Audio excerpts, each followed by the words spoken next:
What if everything you've been taught to believe about spirituality wasn't the full story? What if the doctrines you follow today are only faint shadows of an ancient wisdom? Lost, reshaped, and hidden in plain sight. For centuries, humanity has sought the divine. But somewhere along the way, the intimate connection between the physical and the sacred became clouded. The wisdom that once guided us toward harmony and enlightenment was buried under layers of interpretation. Yet the echoes of that ancient truth still call to us. As Lao Tzu once said, "The one who knows does not speak, the one who speaks does not know." Could it be that the most profound truths are the ones hidden, not declared? Today, we embark on a journey to uncover how Christian theology reshaped the wisdom of the ancients. Together, we'll peel back the veil and examine how the intersection of light and shadow, truth and distortion, has shaped our understanding of the divine. But before we move forward, ask yourself this: how much of what you believe about spirituality is truly your own? How much has been shaped by others, through doctrine, tradition, or societal expectations? By the end of this journey, you'll discover not only the ancient truths that were overshadowed, but also how they can reignite the light within you. The question is, are you ready to find out? In the ancient world, spirituality wasn't confined to rules or rigid doctrines. It was a living, breathing experience. Imagine standing in the heart of a sacred grove, the whisper of the wind carrying wisdom as ancient as the stars. For cultures like the Egyptians, Greeks, and Celts, the divine wasn't something distant or abstract. It was woven into the very fabric of existence, experienced directly through rituals, meditations, and practices passed down through generations. But something changed. Over time, this raw experiential connection to the divine began to shift. Around the 4th century, the rise of institutionalized religion, particularly Christianity, marked a turning point. When Constantine declared Christianity the state religion, spirituality transitioned from a deeply personal journey to a system governed by structure and hierarchy. One of the most pivotal moments in this transformation was the Council of Nicaea in 325 CE. Imagine a room filled with heated debates, where decisions weren't just about faith but about power and control. The council was tasked with standardizing Christianity, but in doing so, it also chose which texts and teachings would define the faith, and which would be cast aside. Take, for instance, the schools of mystery, which flourished in the ancient Mediterranean. These were centers of learning where seekers explored the mysteries of life, death, and the universe. They didn't rely on external dogmas, but emphasized inner transformation and direct communion with the divine. Compare this to the emerging Christian doctrines, which shifted the focus outward, toward a God who resided in the heavens rather than within each individual. This shift didn't just change religious practices, it altered the way people understood themselves. The idea of being a co-creator with the divine gave way to the notion of servitude to a higher, distant power. And with this, something profound was lost.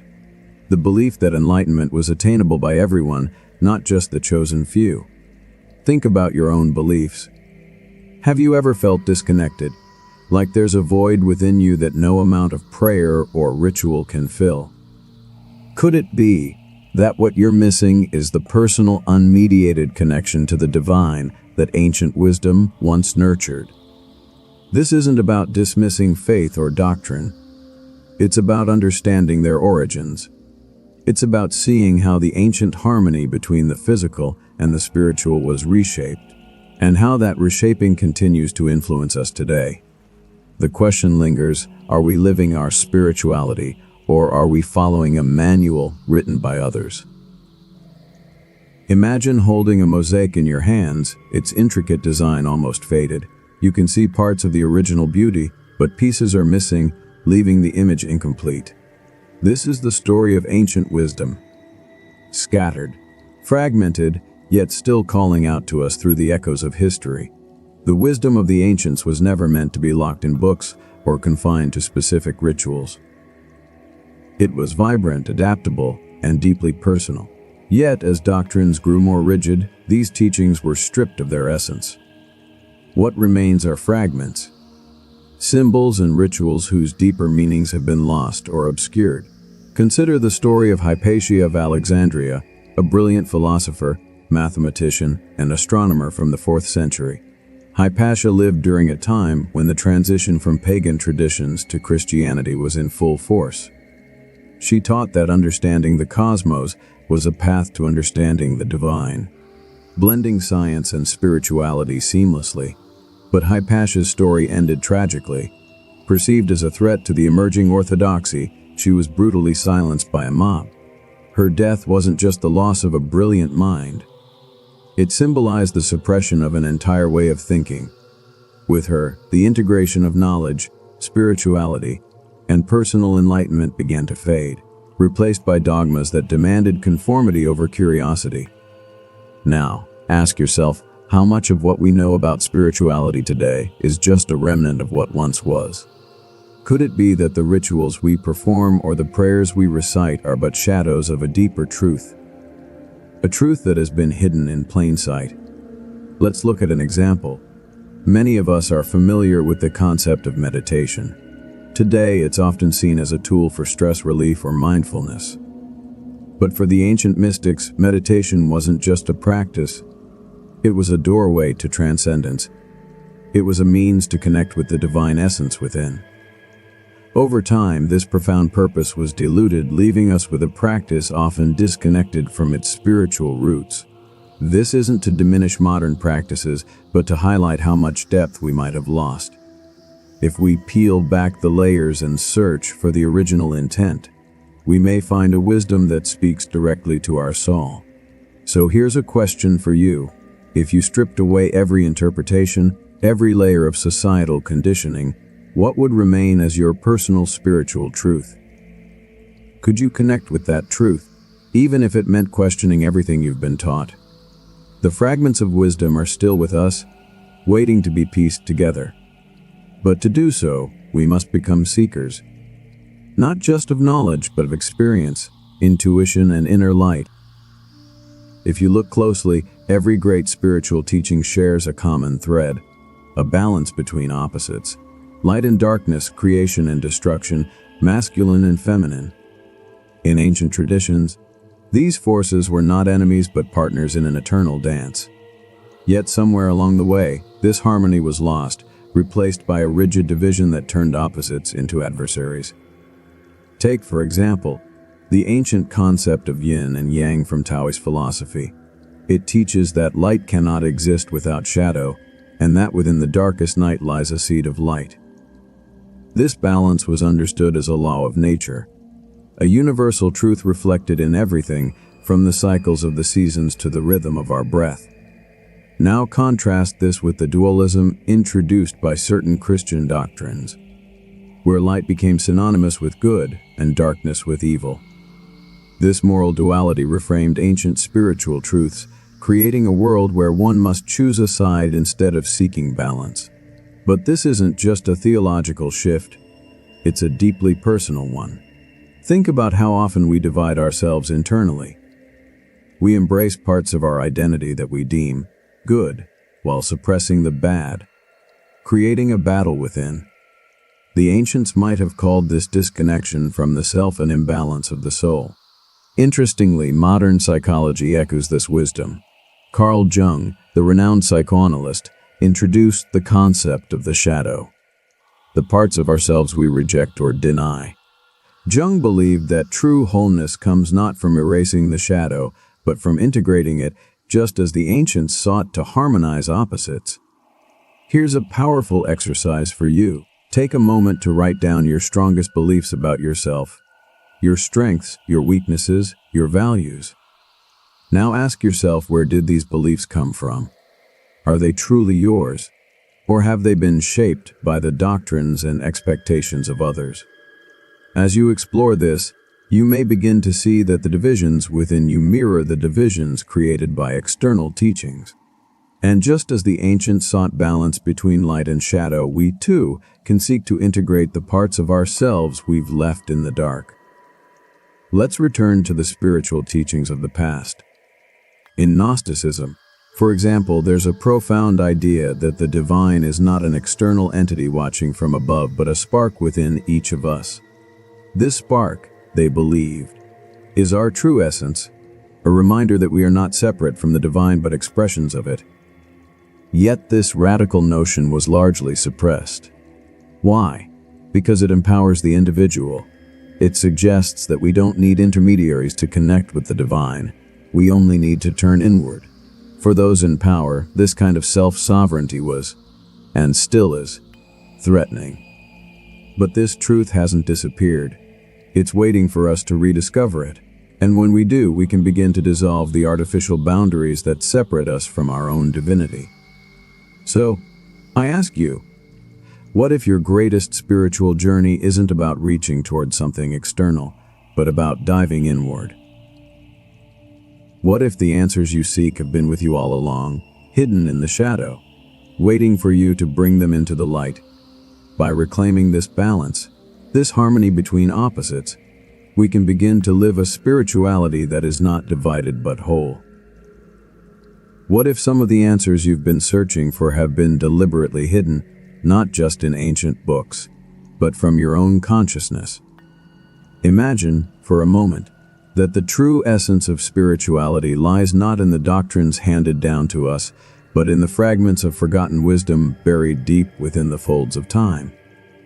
The ancient world was rich with texts, teachings, and practices that challenged the status quo, that invited seekers to discover truths not through external institutions, but through personal, direct experiences of the divine. Yet, over time, these paths became obscured by forces that sought to control what knowledge was accessible to the masses.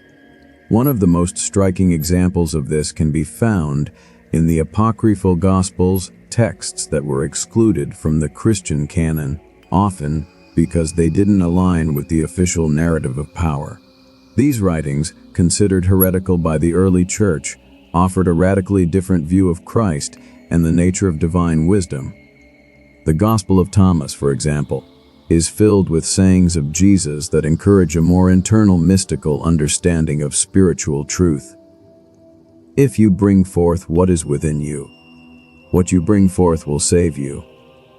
These texts didn't just challenge the structure of religion, they revealed a more intimate relationship between humanity and the divine, one that didn't require an intermediary. In this light, Christ is not only the Savior, but the living representation of the inner light that resides in each of us. But why were these texts silenced? What truths did they contain that were considered too dangerous to be known? Perhaps, in part, it was because they invited the individual to seek within, to experience the divine not as a separate entity, but as an integral part of themselves. And if this wisdom were to spread, it could lead to a shift in power, a shift away from institutional control to a more personal, direct form of spirituality. This raises a question for us today. What might be hidden from us now? What fragments of wisdom, tucked away in the corners of forgotten traditions, might still be waiting to be rediscovered? This idea isn't confined to ancient texts alone. Think about the ways in which we, in our modern lives, have locked away parts of ourselves. We live in a world where external validation often trumps internal knowing, where spiritual practices are filtered through lenses that serve the status quo. But what happens if we turn inward, shedding the layers of imposed beliefs and reconnecting with the essence of our own truth? Take a moment to consider your own beliefs. What truths have you accepted without truly exploring them? What ideas about spirituality were passed down to you, and how much of them have you truly made your own? Consider the possibility that by shedding the layers of inherited doctrines and questioning what we've been told, we might uncover fragments of wisdom that can set us free. There is a profound power in embracing the unknown, in allowing ourselves to rediscover the sacredness that exists within our very being. So, what if the greatest wisdom we seek isn't hidden in ancient texts or obscure teachings, but within the spaces where we've been too afraid to look? Perhaps it's time to delve into those forgotten corners of our own consciousness, The fragments of wisdom we need to awaken may already be inside us, waiting for us to remember. At this point, pause. Reflect on what you've just heard. Consider your own spiritual journey. Have you ever questioned the origins of your beliefs? What might you find if you dared to look beyond the surface? Beyond the stories and teachings you've always known? As we continue our exploration into the depths of ancient wisdom, a powerful realization begins to emerge. The divine is not a distant force to be worshipped from afar, but a living presence within each of us. Perhaps the greatest illusion of modern doctrines isn't what they have taught us, but what they have prevented us from feeling. Imagine, for a moment, that the journey to spiritual awakening isn't one of seeking something outside ourselves, but of remembering something we've always known. This concept is ancient, found in almost every major spiritual tradition, but it's often overshadowed by external rituals and beliefs. The truth, however, lies in the simple, profound understanding that you are the light you seek. From the mystical teachings of the Gnostics to the words of Jesus in the Gospel of Thomas, the essence of divine wisdom points toward the realization that our connection with the divine is not about seeking salvation in the heavens, but in finding it within. In the Gnostic tradition, God is not a remote ruler, God is the spark of divine presence within every soul. This isn't about blind faith or doctrinal obedience, it's about experiential knowing, a direct connection with the divine that exists within your own being. The wisdom we've lost over time, then, is not necessarily the sacred knowledge itself, but the capacity to reconnect with that divine spark. Through centuries of institutionalized religion, we have been conditioned to look for answers in scriptures, rituals, and institutions rather than within our own hearts. This separation has left many of us feeling disconnected from our own spiritual truth. But what if we could reconnect with that source of light again? What if the key to unlocking this deeper wisdom lies not in external rituals, but in an inner practice of self-reflection, mindfulness, and presence? Consider the practice of meditation, which is found in virtually every spiritual tradition. Meditation is not just a tool for relaxation, it's a way of tuning into the deeper frequencies of existence. By quieting the mind and turning inward, we are able to reconnect with that divine presence within us. In this silence, we can hear the voice of our higher self, the essence of the divine that has always been there, waiting to be remembered. This, then, is the core of spiritual transformation, the understanding that the answers we seek are already within us. The journey of spiritual awakening is not one of accumulating knowledge or following a prescribed set of rules. It is a journey of remembering, of peeling away the layers of conditioning and rediscovering the truth that lies at the core of our being. So, I invite you to take a moment now and close your eyes. Breathe deeply, and in the stillness, feel the presence of the divine within you. It's not something you need to search for outside, it's already here, in the very cells of your body, in the breath you take, in the thoughts you think. I am the light I seek. Repeat this mantra silently to yourself and feel the truth of these words resonate deep within. With each breath, allow yourself to merge with the light that is already within you. This is not an abstract concept, this is the living truth of your existence. And as you sit in this stillness, ask yourself, what if this is the ultimate truth? What if the light you seek has always been within you, waiting for you to recognize it? In this moment of deep connection, the external world fades away. You are no longer searching for answers outside yourself, because you know without a doubt that the answers lie within. You are not separate from the divine, you are an expression of it. The wisdom you seek is not something to be found, it is something to be remembered. As you bring this awareness back into your everyday life, carry this truth with you. You are the light. You are the divine spark. Let this understanding guide your thoughts, your actions, and your relationships. And as you move forward, ask yourself, what would change in my life if I truly believed this? It's time to rediscover that ancient wisdom. The divine is not distant or separate. It is within you, waiting to be recognized. The light you've been searching for has always been shining brightly from within. As we come to the close of this journey through ancient wisdom and transformative teachings, remember the words of the Gospel of Thomas. If you bring forth what is within you, what you bring forth will save you. If you do not bring forth what is within you, what you do not bring forth will destroy you. These words echo the core of what we've explored. The truth we seek is not out there somewhere, waiting to be discovered in some distant land or ancient scripture. It is here, within us, in the deepest recesses of our being. It has always been here. And the key to unlocking this wisdom lies in the willingness to look inward, to bring forth that divine light which has always been shining. The answers you seek, the clarity you desire, the connection to the divine, they are not hidden in some sacred text or guarded by institutions. They are embedded in the very fabric of your soul, waiting for you to rediscover them. But it's up to you to take that first step, to question, to seek, and to uncover the fragments of wisdom that lie buried within. So, I leave you with this question. Are you ready to bring forth what lies within you? Are you prepared to step into the light of your own truth, to let go of the shadows of external doctrines and embrace the wisdom that has always been yours to claim? I invite you to share your thoughts in the comments below. What truths have you uncovered on your own spiritual journey? And if this message resonated with you, share this video with others who may be seeking their own path to deeper understanding. Remember, the wisdom of the ancients is not lost. It is waiting for you to remember. The light within you is waiting to shine brighter than ever before. Let it guide you,